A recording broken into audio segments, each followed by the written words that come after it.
Let's get it on.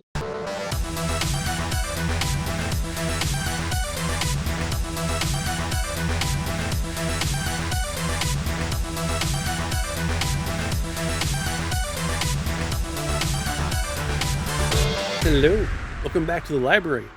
The first video we made about saving you money by buying digital on the PlayStation Store seems to have struck a chord with your wallets just right, so let's do it again.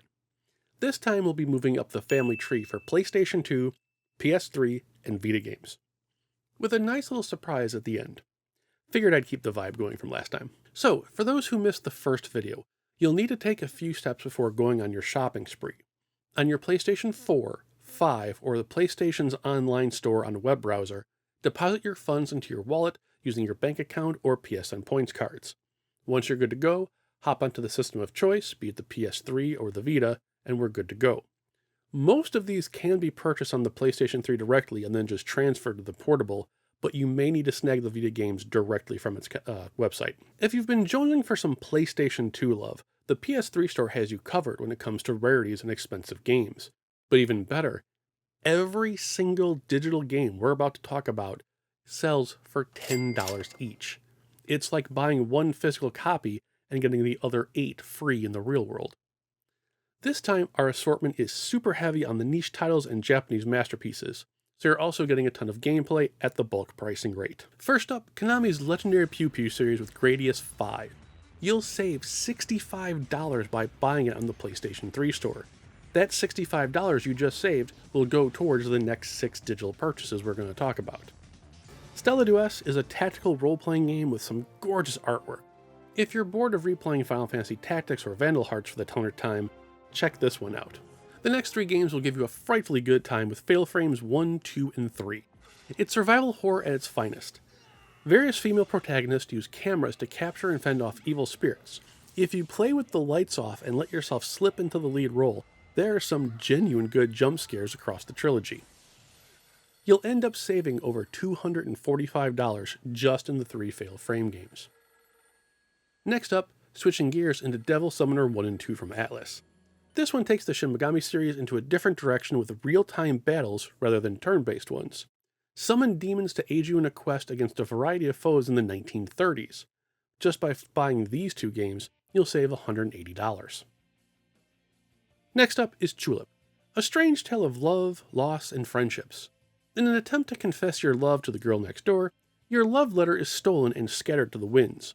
You'll spend the game retrieving them and trying to improve your social status with your neighbors. The once GameStop exclusive on PlayStation 2 is worth $150, so you just saved $140. The final PS2 game is none other than God Hand, an action game with a hilarious amount of Japanese humor, tropes flipped on their head, and violence. It's one for the curious and those who like to spend hours punching people in the face. The physical copy currently averages $200, so it's money not so violently saved. With the PlayStation 2 covered, it's time for a small but amusing set of PS3 games that will save you $220. One provides intentional laughs, and the other provides hours of questioning your now cheap purchase. First, it's Yakuza Dead Souls, where the game and all of its downloadable content are a measly $20. The game by itself physically can run up to $110. It's double the savings for those who like to tear through zombie hordes in style. Our other featured PS3 game is Maggus, whose digital copy and all DLC packs will run you $15. The game by itself physically averages $150, but it might not be for the reason you think. It turns out the game is terrible, like bad. Enemies can be beaten by just running in a circle, there are clipping issues, your companion doesn't even care about you, and other hilarities. Dragon Ball fans might want to grab it for a goof, since one of the DLC pieces is, I kid you not, fake Super Saiyan hair. It's hilarious.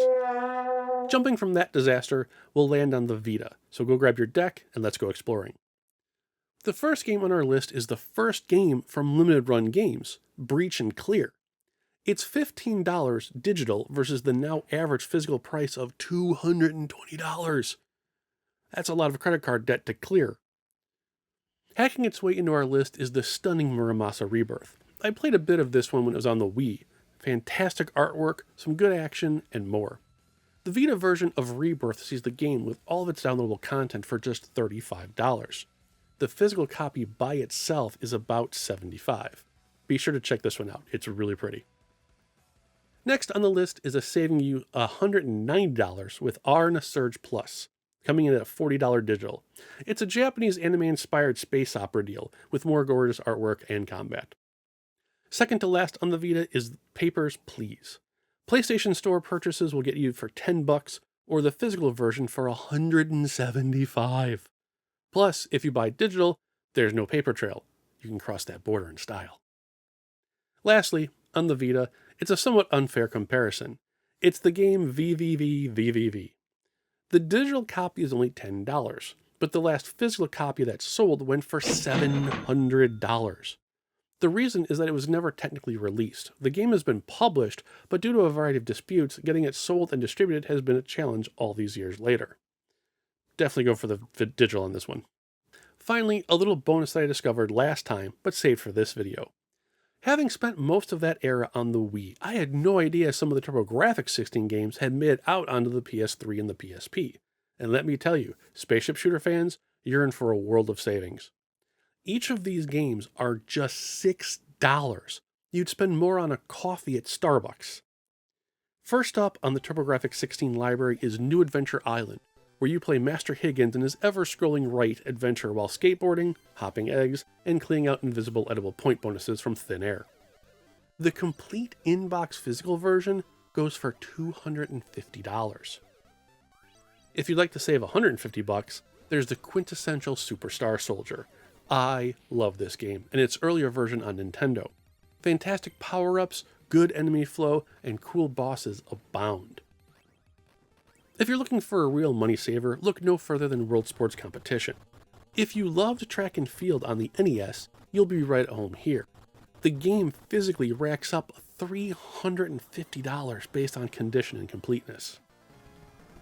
Finally, saving you another $350 is Soldier Blade.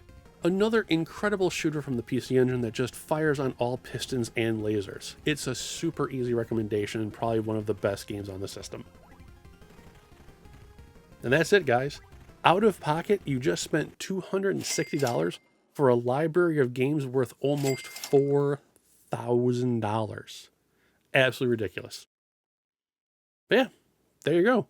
I don't know if I'll have a third version of this episode in me. If you guys have ideas of what you're looking to buy digitally to save physically, let me know the systems and I can maybe do some research.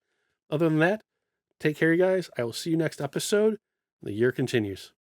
If you need me, let me know. Laters.